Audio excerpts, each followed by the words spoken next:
Hello, everyone. It's Shane Kanto, your Wasteland Reviewer, and welcome to Lost in the Wasteland, my weekly interview show where I get to learn a little bit more about somebody else's perspective on movies. And I'm very excited to have back on for the second time filmmaker and actress Sue Kate Heaney. Thank you so much for coming on. I'm so happy to be here. Thank you for having me. And it's been a while, and we planned to have something, and then, people didn't want to pay people. So then we had to wait. So, but Yeah, we're here I've now. been on the picket lines with my 18-month-old most of the week. So yeah. And I was definitely keeping up with it and everything. Thank you. You're very Definitely supportive. bringing the cute to the Thank to the you. picket line. There was one ticket called March of the Gingers, and it was for redheads. And I happen to be a redhead, and my daughter happens to be named Ginger. So it was kind of perfect. There you go. It worked Yeah. out. Yeah. But before we get started with my question, Sukate, would you like to shamelessly plug anything before we get started? I would just say I'm working on a lot of projects right now. Mhm. So follow me on my Instagram at Susan_Kate, and you will get all the updates there. Perfect. And I'll put the link in the description in the video so you could go check out Sue Kate's Instagram. But let's get started. Now it's very interesting that we'll actually be thinking about and talking about films that'll be coming out. But to turn back the clock first, what's a previously released film you have never seen that you're most excited to check out? I feel like we should almost put this question last because people are going to be so mad at me that they're going to turn this off as soon as they hear my answer. So I'm scared, but I'll tell you the truth. Um, I've never seen Alien. Okay. I was at the Great Movie Ride when I was a very small child in Disney, and the aliens come, it turns dark and there's fog and it Yep. gets cold, and aliens come out and it traumatized me. I would imagine. Yes. And so I remember my parents saying that's from a movie called Alien. And I was like, I will never see this movie. And it just sort of never changed. And I will say space and aliens and like scary movies are sort of my least favorite in Mhm. general. I see them, but I don't usually feel an emotional, like I don't feel that thing when I see Gravity. I'm just like, this is so wild. They're floating still and they maybe can catch each other. Like, is that really how it works? I don't have the Yeah. so I just, and I've missed it for too long, and now it's too late to have anyone watch it with me. And I'm Well, not watching it. at this point, well, yeah, it's not the kind of movie you do want to watch alone, especially not late at night and No, by yourself. But it's a perfect time to turn back the clock and check out some Ridley Scott since he has Napoleon out I and know. he's getting more attention for all the crazy stuff that he says on his press Oh, tour. he's saying some wild things right now. It's really generating a lot of buzz. So there you It sure is. And this is go. exactly why it's important to be able to have your actors go out there so your 85-year-old directors don't go out and burn it to the ground. It's so true. It's so true. He was going scorch earth on so many things. Oh my gosh, I know. I would like look at it and then I'd be like, oh, I wish he'd just stop. Like his handlers need to say, please stop talking. But I don't know if he has handlers to do that for him. I imagine that he doesn't, and Me he's too. just doing Me his too. thing. But I Yeah. would love to see him and Joaquin Phoenix sit down for a PR thing because That seeing as would be he does amazing. not seem to be the most social person, and then Ridley Yeah. Scott doesn't know when to stop talking. Oh, I So would love it. A perfect combination. it would be so much fun. But yes, I would highly recommend checking out Alien eventually. But I I'm sure believe I'm not the me. only person who said that to you. People are get really mad at me as somebody. I love movies. I love the history of film. I love all Yeah. different genres of film, and people get really mad when I say that. It's sort of now become like sort of a just a deep dark secret that I don't tell as much to people. But you And then you asked, put and it I'm out answering on the internet now. So there you go. It's out. there forever. Listen, by the time this comes out, I will have watched it, and you can put a little caveat in the show There you notes that go. says that I have caught up on it. I will put an asterisk and put a note. But Please. it's I think I it, you yeah. go. No, go I ahead. know I was gonna say, I think I might have told you this last time, but when I watch like even Law and Order SVU, I dial 911 on my phone, but I don't hit send. But it's like that's how much I can't handle these psychological thrillers. Like What Lies Beneath wrecked me. Wrecked me. It's So Well, an alien's a lot. So there you go. I mean, things popping out. I don't like pop outs, Mhm. And they literally but we'll pop. see. That's what I'm talking about. They did it at Disney Ride. Where are they doing the movie? Now let's look into the future. So, what's a film that an upcoming film that hasn't released that you're most excited to check out? Oh, it is the cowboy love story, Strange Way of Life, Ethan Ah, Hawke and Pedro Pascal. Pedro Almodovar is the director. I think yeah. it was like something weird about he was maybe said he was offered Brokeback Mountain at one point. So now this is his like Yeah. Brokeback Mountain, right? Is that correct? I'm pretty sure. Which, Yeah, wow, what a colorful movie that would have been. Uh, if he right. did it. But now he's making it, and it's going to be colorful, and I think it's going to be very sexy. And I don't know. Did you ever see the photo of the movie? Even just like the I don't Well, even know if it's the official poster, but I saw like a photo. well, so I know it made its rounds a little bit because I got to see it at Oh, one you of did? my local AMC. It was like I think one of two theaters in New Jersey playing it, and I'm like, Wait, it came out? and then disappeared. Oh no, I missed it. Yeah, Oh which my I would God. assume that it would be still playing around in LA. That's the tricky thing of like in New Jersey, if you missed it, you missed it because it's not coming Yeah. back anywhere. Oh I my God. probably I have to need go to find find it it. somewhere in New York. I'm gonna So go find it. I'm gonna go find it. it was really cool because they paired it up with his last short film with Tilda Swinton. I Um, love that. it's and I had watched that during COVID because that came out in 2020. So it's just, an hour at the movies. It's two short films.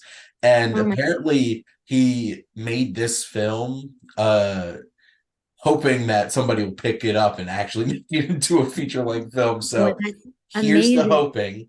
See, look, here's the hoping. The most anticipated one is when inevitably he actually makes a feature-length film and we get to go see it. I mean, is it good? Oh, I guess you can't answer. I'll watch it. I'll watch it. I won't spoil anything for you. Okay. So it Um, it's definitely a lot of fun watching Ethan Hawke and Pedro Pascal on screen together. So that's what I'm saying. Oh my God. All right. Well, that's my upcoming film I'm most excited about. there you go. And then I did look at the A24 slate for next year and it just looks phenomenal. Like it's so varied, it's so um unique comedy. There's like Mhm. drama, horror, everything, So I think like It's already been an interesting fall for them because you have Dick's the musical, Dream exactly. Scenario. I mean, right? They just take all the chances. I love them. I'm obsessed. If Nick Cage just keeps making A24 I movies, I'll be know. so excited. I love that he's found and they've found each other. Right? Like, oh, I got to see Dream Scenario in New York the first weekend it came out, and I'm just like, I love Nick Cage, and it is the perfect thing for him. And it's like, can you imagine if the world, everybody just dreamed of Nick Cage?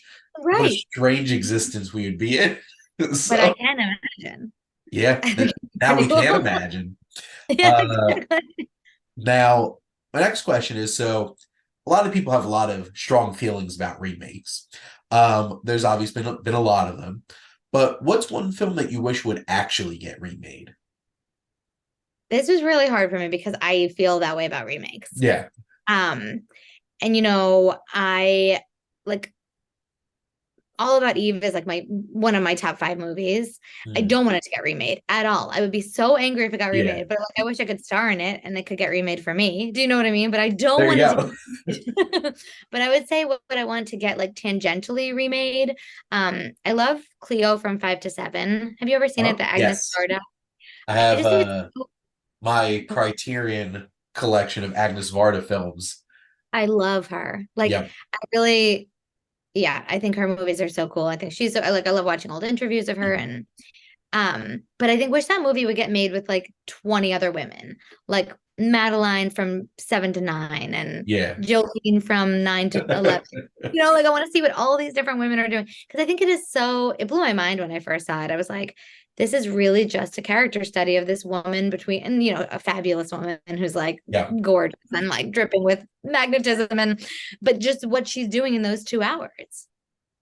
That's so It cool. it's such an interesting experience, and definitely watching of quite a few of her films at this point, it's like that's the kind of experience you get is Yes. just really connecting with this particular person. And this just so happens to be literally for 2 hours. Yes. Like real time Yep. before 24, before that TV show came out. We're in real time with this woman. You know what I mean? And it's certainly not like Jack Bauer, but it definitely is it is very interesting ride. That would be interesting, and that would be a wonderful vehicle for a lot of actresses to really like sink their teeth into and have a great opportunity to really showcase what they can do. Wouldn't that be such a cool anthology too of all, like Mhm. maybe I guess you do 12. You do 12 women from all different walks of life and you just show their two Cover hours. all the 2 hour blocks in a day. That's what I mean. Yeah. And one is just me sleeping because I like to sleep between the hours of like two and how four. crazy that how crazy that like 2 a.m. to 4 a.m. one's gonna be. Well, you need like you need a party animal for that. You need somebody who like stumbles like back in when I like was a bartender in New York and the bars were open until 4 a.m. There you go. You know? Yeah. I feel like one of them has to end with them just belly flopping into bed, still completely dressed from the night before. 100%. I There mean, you if go. no one wants to make this, we can do it. Is all If we've we keep doing these interviews, we're gonna have a lot of things that we're gonna have to actually we put have together. content, as they call it. Exactly. Oh my God. Now, I could get behind that remake because that's the thing. No, You remake movies that had potential and didn't work, but no, they just keep remaking classic films because they're like, you'll see it. I know. Like, I love Timothy Chalamet, but I'm like, do we need another Willy Wonka? We have Gene Wilder. Like, you have to just trust. I think sometimes you have to just trust the classics and the magic of the classics, and they're there and they are as they are for a reason, you know? And at this point, I really don't want anybody making Roald Dahl adaptations except for Wes Anderson. Because Oh my that's God. basically where I'm at this point. So true. So true. 100%. Now, what's your fondest memory of going to the movies? I had to answer a few for this. Uh-huh. Um, when I was really little, I saw Robin Hood Men in Tights probably before. I mean, I didn't understand what was happening, like the humor, all the Yeah. sexy jokes, but I just remember being so blown away at a theater laughing together. And just the power of comedy in general and the power of like how much could be done with the look and with physicality. Like I'm a very physical actor. It's really Uh, important for me, but just what everyone could do with their bodies and just their inflection. And I just amazing, like those performances. Um, the second one, I was just like kind of time jumping, was Yi Yi, a one and a two, which I talked about a little bit the last time, but I saw it when I was living in Ireland and it was in an international like cinema house. And I just felt like, you sit for like 3.5 hours, it's like 3.5 hour long movie.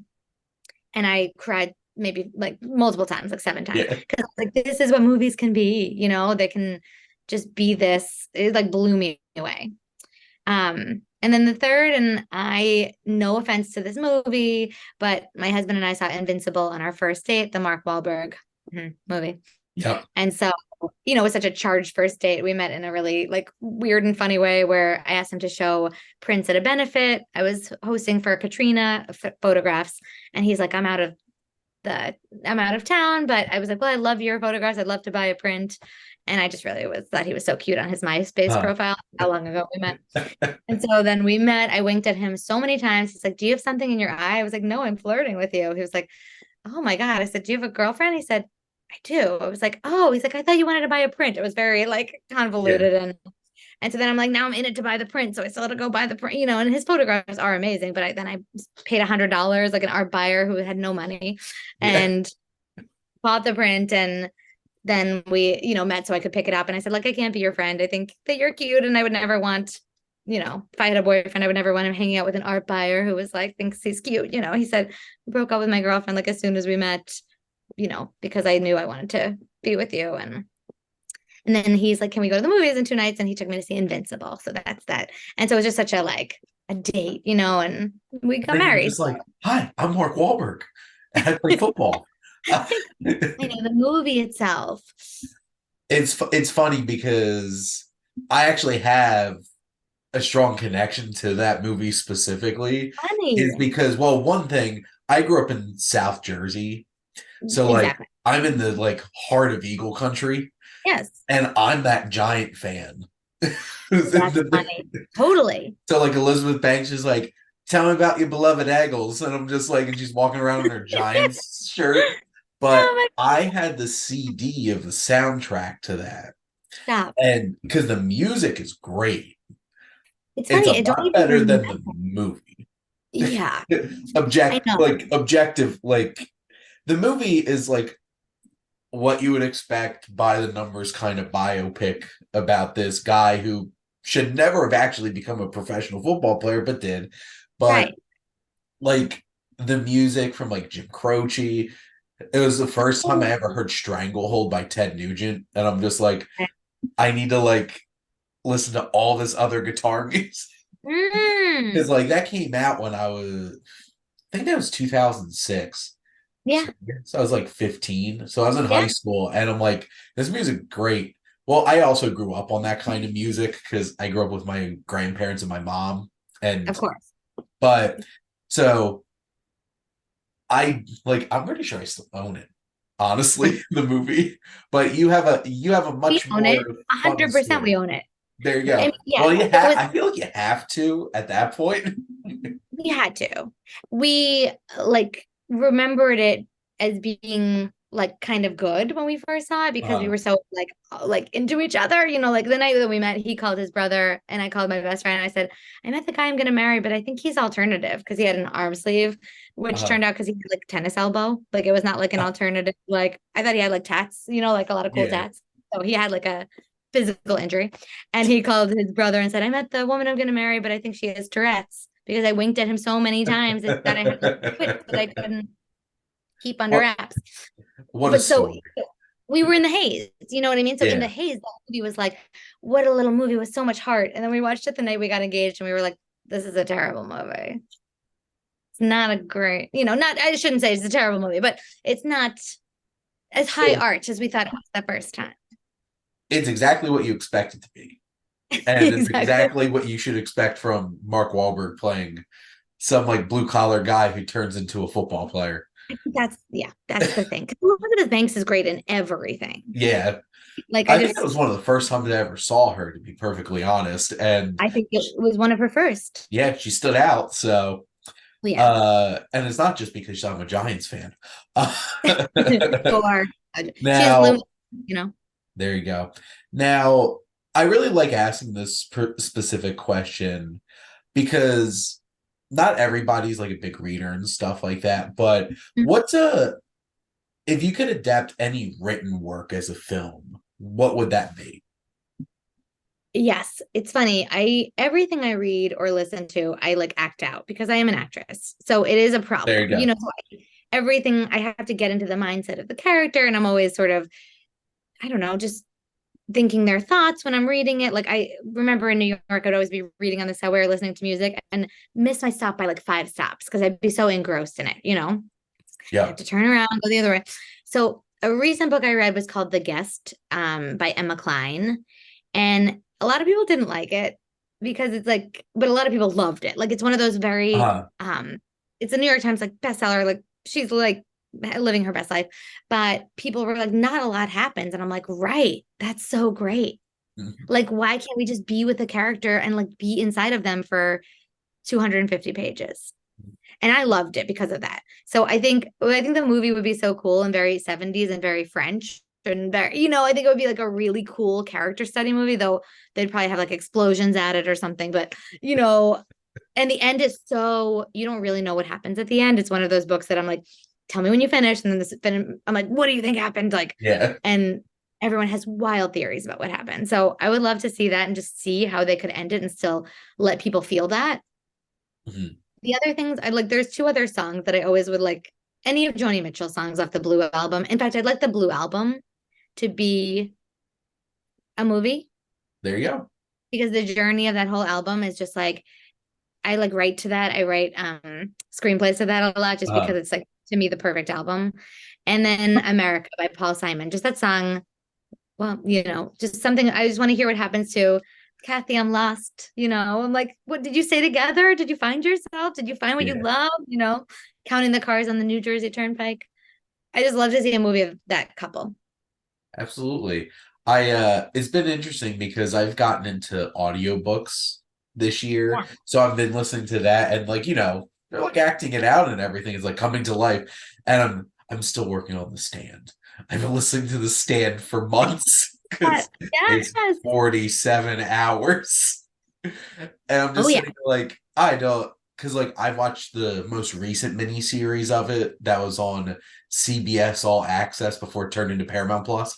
And everything. I'm just like, I don't know if this ever could actually be to like Mm, really capture it. And also post COVID, now I'm just like, this is triggering, like right. really triggering. Yes. But I it's record audiobooks. Did I tell you that the last time? I'm not sure if I did. I don't recall, but that's Like great. I did Mean Girls, the audiobook, and I know. And like I used to do a lot of romance novels like Harlequin, which I would get like really bad reviews. Like they'd be like halfway through, I realized my narrator sounded very young. And I'm like, yeah, like I should not be doing, I'd have to be like dropping my voice and be like, he grabbed Stella and turned her around. It was like horrible. It was not. Yeah, Then I started doing like teen fiction, which was a much better fit for me. And the there you old go. novels, I made them use a pseudonym because I was like, these reviews are so bad they can never come up under my name. I can't tell you the pseudonym because then it's still a tracking, but it is a funny. So the Mean Girls audiobook, that was funny because they based the book on the movie. Uh-huh. So they like the movie came before the book, Yep. which is rare. And so some of the reviews were like, this is just like the movie. It's like, well, it Yeah. was based on the movie. How much fun was it to say like all the quotes from the movie though? Amazing. That was really fun. And you have to do, I did for that book, I had to do like 40 teen voices, varying levels of mean teen voices or She doesn't and even go here. exactly totally. But what's the what date is it? What's the date? I can't remember now. It's is it? It's either October October 3rd or 14th, November 3rd. Or October 3rd. I know my buddy Rowan, who I do a podcast with, Rowan of the Yeah. Wasteland, actually watches Mean Girls on that day every year. That's so sweet. I love that. Here, wait a minute. Because now it's October 3rd. That's what I thought. Yeah. Yeah. Yeah, so now we're getting Mean Girls again. Just Oh it's a yeah. musical, I except you won't know. know from the trailer. Uh, That's the weirdest and funniest thing I've ever seen. uh, and it's getting dumped in January. So that's It's a choice, Yeah, it's a choice. hey, maybe it's like nothing else is going to be out. I don't know if it's going to be the same crowd going to see The Beekeeper starring Jason Statham. Oh my God. So funny. I think Now it's not that now like that's double. a trailer. Yeah, exactly. Yeah. Watching the trailer, I'm like, I didn't know honey was flammable and would explode. And So he's flammable in the movies. exactly, anything But in a Jason Statham movie will explode. exactly. Nothing is safe. No, The beat. nothing is safe Yeah. when Jason Statham's around. Oh my Now, God. speaking of trailers, so what is your favorite movie trailer? This is so funny and hard because it's like not the kind of movie I particularly would say I like because it scares me, right? Yeah. But I think all the Ty West trailers are amazing. I think the Pearl trailer, I've auditioned for all of those movies and I haven't been cast in any of them, which is totally fine. But I would have loved to be because I think they're iconic and Uh-huh.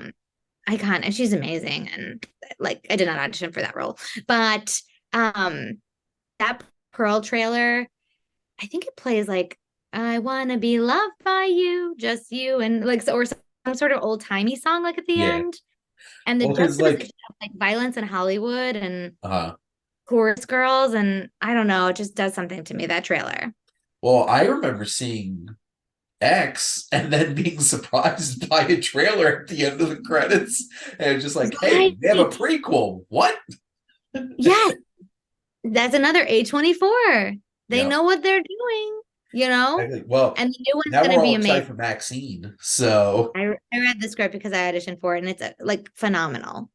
It's a great script. Like I'm so even bummed that I'm not in it, but I'm really excited for it. uh, Love it. my friend Diana, who I do some collaborations with, she's like the biggest Mia Goth fan and loves those movies so much.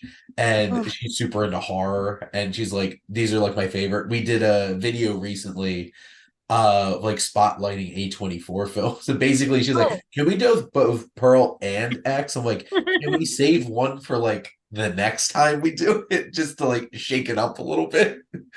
I mean, and Maxine, like the Yeah. three X's in the middle. Like that's so cool. I love that they don't Uh, care. They do what they want to do. You got to whenever watch that the one Pearl comes trailer. out. So Wait, yeah, exactly. I think it's coming out next year for sure. it should be coming out sometime in 24, Yeah, but it's not exactly the kind of film that you need to drop like a trailer 9 months in advance. So it'll be coming. yeah, it's coming. It'll be coming. Yeah. Now, in terms of so like talking about trailers shifting a little bit into music. Now, what's your favorite use of a song in a movie? I have two. Okay. Recently saw Badlands at Vidiot's, which is this like really cool art sort of house theater that opened in LA that had been around and it reopened. So I should say that. That song, I wrote it down because Gausenhower, I even pulled it up on my phone to play it for you if you want to hear. It might not do for a podcast, but I can play it for you and you can see if it does. I can listen to it later. Listen to it. I don't want YouTube like getting at me because it's like Oh, yeah, yeah. you put Okay, listen somebody to it else's music later. in here. Yes, anyone who's listening to this, listen to it later or watch the trailer for Badlands because it's Yeah. in the trailer. It's very happy, sort of childlike music. And that movie, have you seen it? Yes, I should never even Yes. ask that, but so violent, which I was not expecting it to Yeah. be as violent as it was. But I think that song juxtaposed with what's happening is just so insane. And that when that happens in the movie, you feel like it's like almost from her point of view because she's so like girlish at the beginning Yeah. and hopeful. And, it seems like her soundtrack that he somehow gets pulled into. It's always an interesting thing when you take obviously it's pretty impactful when you take a song that's like, oh, this is super light and nice and fun, and then you're just like, well, that's not what's happening on screen right now. Yes. Yes. But it is part of their like idyllic, like this is how life can be. We're like setting up traps and eating Yeah. coconuts. You know what I mean? And then we have to murder a few people. And then we go set up more our little Yeah. home, our little books. Like it's so strange, but that's one that just slayed me. Mm. And the other is I recently took my 4-year-old to see Pee-wee's Big Adventure at the That's kids also. Yes, she loved it. And when Tequila comes on, I just think it's perfect. Like, I don't know. It's not a song that I particularly want to listen to, but just the yeah. way it's in that movie is just perfect to me. Well, and that I think that's like the magic because like film's so unique in the fact that it's an art form that hits on so many different levels with Yes. like all kinds of sensory and like how a film Yes. can just like make you fall in love with a song because it's like you loved it how much it was used in a particular film and like you just think about that. Yes. I remember a friend like in college coming back to our dorms and he was like, I had a Last of the Mohicans kiss. And we were like, what do you exactly mean by that? He's like, the song that plays? And we were like, yes. And like he was like, it was that kind of like, okay, this is gonna happen. It's happening. Da da da da da. Yep, Da. Like it's like we understood because of we understand how that song is used in the movie. exactly. And for my talk show, I have a whole bunch of segments that I do week to week. And one of the ones that I've been trying out is like the song Maketh the Scene and like focusing on like a song that just really, you know what, it really ties the scene together. Yes. So, Yes, and I I'm love it. referencing the Big Lebowski because my last episode that I did of it was just dropped in to see what condition my condition was in. Yep.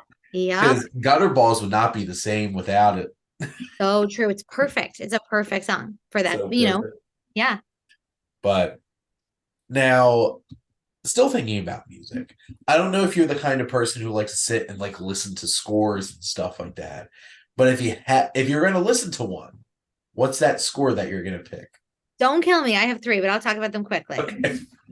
I mean, Forrest Gump, just everything. Like my Beautiful. dad and I share music with each other a lot. My mom too. Like my whole Uh-huh. family loves music, but my dad will be like, I'll say like, "Oh, have you heard of the Kinks?" Like this was a while ago, and he's like, "Yeah, I listen to blank, blank, and blank." And I'm like, "Why are you holding out on the Kinks to me? You know what I mean? Like, why are you keeping them from me?" Because he's Uh-huh. like always the person who sends me music and stuff. So those I knew the songs from him, even though like as a child, like you sort of listening to Jim Croce, like the same thing. But Mhm. that I think it's a perfect soundtrack. So I wore that one out, right? Yeah. Like my grandmom, who didn't listen to a whole lot of music like that, even had the first Gump CD. We Just all like, had it. Everyone had it. yeah, You know, I think it's it was the just such first a time I listened. generational, like, it's Yes. a few decades of just like that generation's music. And I also iconic, you can like hear where some of the songs happen in the movie. Like you Mhm. can remember. Same with West Side Story for me, the original West Side Story, because my Mhm. dad showed that to me when I was also very way too young to be watching that. But and we still call each other and we sing like I want to be in him. Like we'll sing the songs to each Yeah. other and we'll answer, we'll do duets. But I just thought that I mean, I would pretend to be Maria, like weeping over my slain lover's body when I was like maybe 7 years old and just singing all the songs and dressing myself. I feel pretty, like wrapping myself in garments and stuff. So What's that, really sad is the first time I heard any songs from West Side Story was because of the movie Anger Management. whoa, no, really? Well, Not I seen the watched a lot of original? Adam Sandler movies when I was Okay, a kid, fair, so fair, fair, fair. and and just Adam Sandler and Jack Nicholson singing I'm pretty. Amazing. That's amazing. Have you Uh, now seen the original? oh yeah, I watched. They showed us West Side Story in my one of my middle school music classes. So like Oh, I watched that all the way back then, and then of course I was there opening weekend to see the new West Side Story.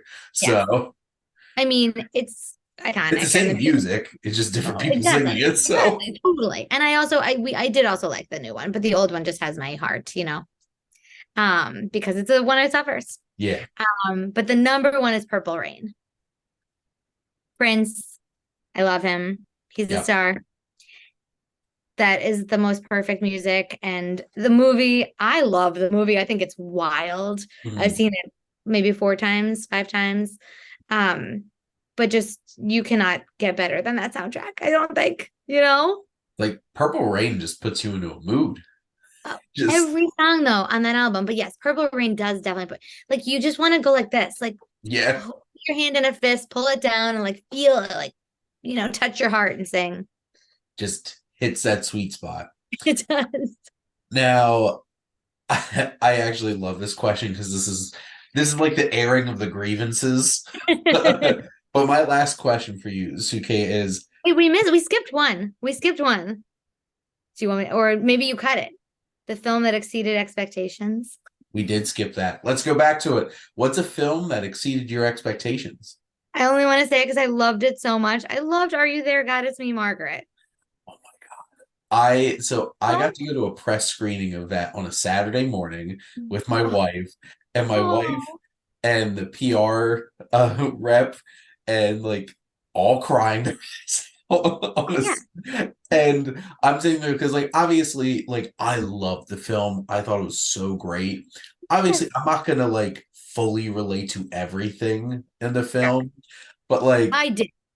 well, But yeah. and I felt like anybody that was there with like their their daughter or like all those Oh, like there's just so many emotions in the room, and I'm just like, see, this is how you make such an impactful film because yeah.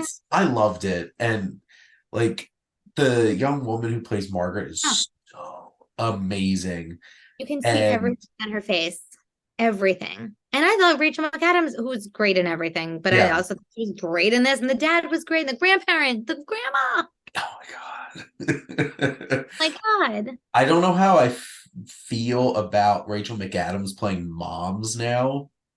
That's weird. But like she was But so it good. was she was so good. And it also was like the movie takes place in the 70s, I think, right? Like Yeah. or very like late 70s, early 80s. So I don't know. Who knows how old anyone in Hollywood is? I was like, I, she's probably I 2 years older than the daughter. Do you know what I mean? Like, I don't yeah, know. and it's just like I guess it was the dad was Benny Safdie, right? And Yeah, like they did not show him at all in any of the trailers, like maybe like one small shot of him. But like yeah. watching the movie, I'm like, he's such a dad. Oh my God, he's there. Dad The so casting is well. perfect. Yes, I loved it. And like this movie is like shockingly poignant about its commentary on like the like organized religion and faith and everything. I'm like, Yes, this movie went hard. And I I didn't know. expect that. I so I read the book when I was maybe in fifth grade, and I remember it was my favorite book. And my best friend was like, "What are you reading?" And I said, "Oh, Are You There, God Is Me, Margaret." And I put it on her desk so she could read it. And she came back like 15 minutes later, and she had put a post-it on one of the pages and said, "You are gross." And it was the scene about getting your period.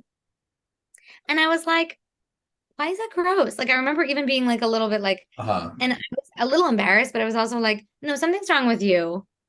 Because it's like a normal thing that's gonna happen. You know what I mean? Um, so You that book would think is a that just real like normal things occurring in life with people would be normal and people would get over it. no, we must judge everything, but as we There will you do in our go. next question, where I'm about to judge everything. But Yes, that was a wonderful segue. So I thank you. appreciate that. Better than what I was going to come up with. But so yes, this is like the airing of grievances. What is the one thing that you wish movies would just stop doing? I wish they would stop thinking this needs to happen and you need to make like huge things happen to capture the audience's attention. And I wish they would let things be more of a character study. Mhm, Like Five Easy Pieces is a movie that I adore and love. mhm. And you don't go to the family's house until the last third of the movie. Like, not a lot happens until the last third of the movie. You watch Jack Nicholson, I mean, amazing, but just Mhm. live his life as this person. And oh my God, I love the person who plays the girlfriend. I can't remember her name, but like she's a fantastic actress as well. You kind of just watch them exist and bother each other and be very cruel to each other, and or he's very cruel to her, to be honest. Um, and then the movie like plot happens in the last third. Mhm. I wish we could do movies like that still. Like I wish that you could be the antagonist and the protagonist. Like you could be your own worst enemy. Do you know what I mean? Like that there doesn't always have to be a villain, just like Because that three. certainly happens in life a lot. Right. So I know. Like I feel like Are You There, God Is Me, Margaret is a good example of like, yeah, the girls can be cruel, but we're just watching somebody like try to have a coming of age story, right? yeah, There's not and like an that was enemy. one of the most moving and sweet films of this year that I've seen, and it was just this coming of age story. We've seen coming Yes. of age stories, but it works so well. I do a movie club with my friends, and we pick a Yeah. movie each month. And we just did our recording for the 400 Blows, and Yeah. Oh yeah. it's literally what it is this kid who's just up to his Yes. own devices because who the heck's watching this kid? Yes. And I mean, I think international cinema does this better than we do true. because so often, it's like I think I said this the last time that The Lives of Others is like one of my favorite movies or worst person in the world. Like, yeah, things happen, but it's not about things happening. It's about who are these people and how are they relating to each other. Mhm. I just wish that we would stop making so much plot things. Like, I wish we'd stop with plots Well, in general. I I was on a podcast with some two friends of mine, and Yeah. we were talking about My Neighbor Totoro, and I've one of never them seen it. was Makes me like, mad. it's just like this movie is like, I guess it's fine, like nothing really happens, and Yeah. I'm just sitting here like, this is like a seminal classic of coming of age, and because like the basic plot of the movie is these two girls and their dad go out to the countryside because their mom's sick, Yes. and Can I it's show this to my 4-year-old? Because that's why I haven't seen it yet, is I've been like sort of waiting to share it with uh her. But can I do it or is it too dark? She loves my octopus teacher and she's like it's pretty mature. No, she really isn't. That's one thing I can't agree with you. That He movie. will. I'm I like, mean, this like, guy has such an unhealthy connection to this I mean, octopus. yes, but as a Um, 4-year-old, it makes perfect sense. I guess He, I guess for a little kid it would make a lot more sense. it's like, yeah, he As an goes to adult, I'm visit. just like, what am I watching? But no, Totally. Hero never gets super heavy. Okay. It's very matter of fact about the fact, like these two girls are dealing with the fact that like they don't know what's going on with their mom. And that's Mm, what I appreciate about the film is that it isn't like Disney. It's like, well, we're going to kill one of the parents. And that's it's approaching the idea of like, how do kids deal with uncertainty? yes. And that's what I appreciate so much about the film. And then, yeah, they find big, cuddly Totoros and stuff like that and cat buses. So there you go. Okay. I mean, that is the point though, right? Like it's like I wish we could do away with the formulaic, this is what needs to happen. You have to kill Yeah. the parent so the child can understand loss, right? Like you don't. Or you could teach them the ambiguity of life, which I is mean, a lot of times more challenging to deal with. thousand Because percent. Tom Petty told us waiting is the hardest part. Oh, I love Tom. I saw Tom Petty's like second to last concert. I know. I Aw, miss him. I know. He's good. very sad. Yeah. Well, how I always love to wrap up this show is have my guests ask me a question. So, what would you like to ask the Wasteland Reviewer? Okay. My question is, what is the movie that defines your childhood? It sounds it's well, so the one that like is an actual kids movie I feel like defined my childhood was Shrek. Amazing. Because I went to see Shrek when it came out. I was 10. Right. And my brother was, I guess, 11 or 12, depending on when it came out. And then Mm. a couple of my three younger cousins. And my mom and my aunt took us. And we're just sitting there having a ball watching Shrek, and they're looking mortified. Like, oh, see.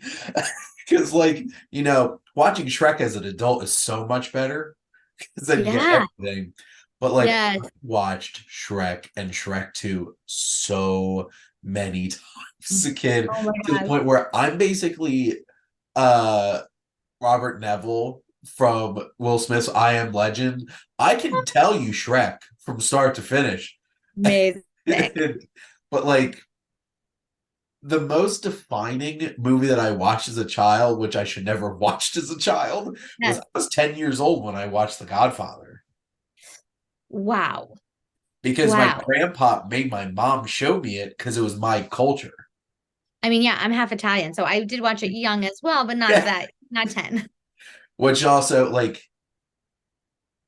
at now, like, this goes without saying that I appreciated that experience a lot more now as an adult than I did as a 10-year-old. But, Yeah. like, that was one of the first times that, like, I saw, like, an Italian family in a movie. Like, they're not doing Mm, great things, but, like, it's very totally. authentically Italian family. Oh my God, the big gatherings and the way everyone talks and the way we're just food's like flying around, the length of food. And yeah, totally. I related to that as Like well. that wedding at the Oh my beginning, God. just Exactly. Italian people. It's every Italian And wedding. It's at my wedding. yeah, and it's just that kind of experience that like I could go tell people like I watched The Godfather when I was 10 years old, and after they get past the shock of who let that happen, it's just like that's been like I watched The Godfather. I had the trilogy on DVD, so I watched all three of them. Oh Uh, my I God. have a lot of different feelings about the third one now as an adult. As I a think kid, a lot of people do, but yeah, yeah, yeah. but like I remember hating the second one because like 10-year-olds like Oh, it's too reading slow. subtitles. Total. And it's slow. Like I think, it moves, but I love that about it. But yes, I think I was older than you when I watched the second one. Yeah, So but like just that experience because like now I value being able to see like I saw Somewhere in Queens this year that Ray Romano directed, and yeah. it was so amazing. I'm like, this is like the most in a year where we have this, and then Sebastian Maniscalco's movie that came out. I'm like, also very Italian, very different. But like being able to see those experiences, and like my grandfather made me watch it when I was 10 because it was my culture. And also, for the record, my mom did cover my eyes during Michael's wedding night, Oh yeah. What about but the nothing violence else. stuff? Yeah, okay, great. But That that's might where be one of the there's most a culture. American experiences I've That's ever had. that's so American. It's like all the violence is fine, but like I just remember like even one watching with my parents as a grown up, and my dad and I were watching. Oh my God, I think it was at Eastern. What's that movie? Eastern something with them. Promises? Yes.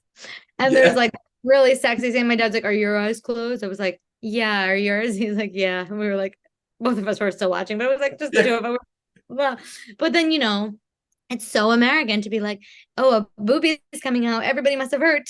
But like, It's like, God forbid I saw Apollonia's breasts, but I did get oh to yeah, watch, I did get to watch Sonny get lit up, that's what I'm saying. It's wild like lit up. with no problem. Right, totally. I know. Like you watch a human being get turned into Swiss cheese, and like this is practical effects. Like Oh that's my a God. dummy getting shot up at one Yeah. Oh my God. point. But It like moves around a lot. It's like a to, very, in general, 2001 was a very important year for me because of Shrek and Lord of the Rings and Harry yeah. Potter and The Godfather. So, That's your movie year. If you had to pick a year, this is my follow-up question. If you had to pick one year, only watch those movies for the rest of your life. oh, you know what? That's a tough. Like 2001's a great one. Um, two 2007 only because then I could still have No Country for Old Men and There Would Be Blood. Oh Um, yeah. but like I was doing a podcast and we were talking about RoboCop and we did our top 5 movies of 1987 when it came Mhm. out, and I'm like, why is 10% of like my top 100 from 1987? Oh, interesting. Because like I love The Untouchables. You Yes. have Right. Princess Bride, love Amazing. RoboCop and Predator, and I'm just Yep. like looking through like Good Morning Vietnam and Raising Arizona, and I'm just like Yep. Yep. looking through Yep. this list and I'm like, wait a minute, Oh why my are God. all these movies from the same year? Like So, there are those magic years in cinema. There really are where it's like anything like the cabaret year. I can't even remember what else is in there, but it's like a year where you're like well, that anything could. came out the same year as The Godfather Yeah, that's it. And then there's like three other. because Francis Ford Coppola lost Best Director to Bob Fosse. Yep. But then there's like three others that are amazing in that year too. I Yeah, remember just looking and being like, well, what would you pick? that stretch in the '70s was insane. That's my favorite Um, time of movies in general. and the most modern one, if I could just have 2019, like 19. What happened? so that What was the year like happened? Parasite came out, Love Jojo Ugh. Rabbit, The Irishman, Oh, and like yes. so many films came out that year, and then COVID happened, and I'm like, I'll Oh never my be God. the same again. Yes. I just had a baby in 2019. And so I saw all those movies, but like it's like what year, I don't know what year that was. You know what I And like mean? Knives Out and Oh Ford v yeah. Ferrari, the best dad movie of Oh. the past 10 years. But like that particular year, I'm like, I loved so many movies from 2019. And I'm like, I can only hope that we have another like really strong movie year like that. And Yeah. I thought like this year was going to be insane with Oppenheimer, Killers of the Flower Moon, and Dune Part 2 all coming out in the same year. Obviously, Dune punted to next That year. was because of the strike, I think, right? Yeah. Because they're like, we're not Barbie, gonna. don't forget Barbie. Well, and that was well, going into the year, I was Yeah. so excited about those three, and then Barbie. Nobody could have predicted Barbenheimer situation would ever happen. But I've watched Barbie 3 times already this year, Wow, so it's so good. That's, I mean, I when saw it I twice the opening weekend. So wow, it didn't surprise me that it was so good because I did think it was going to be really good because of the cast and Greta. I mean, yeah, but I I cried 4 times, like I like hard, and I um, laughed so many too. if I'm just Ken, doesn't get nominated for Best Original Song and they don't perform that at the Oscars, I'm going to This is be what I'm saying. so disappointed. And is Peaches objectively that great of a song? But if they don't have Jack Black showing up in a Bowser tuxedo at the Oscars performing that, they Amazing. messed up. They just You're messed up somewhere. totally right. I Um, if they did. can have them do, we don't talk about Bruno at the Oscars, even though that didn't get nominated. But they True. better not mess it up like they did Clover that loved one. Peaches. She loved that movie. She talks about it all the time. And Mm. like that, she just lost her mind over that song. I'm a 30-something-year-old man. I lost my mind sitting in the theater and listening to Jack Black's. Totally. So good. So good. But yes. But Kate, thank you so much It for was coming so back on and fun. talking some movies. I love chatting and it was so good to see you. Good to see you too. And thank all of you out there for always tuning in and supporting your Wasteland Reviewer.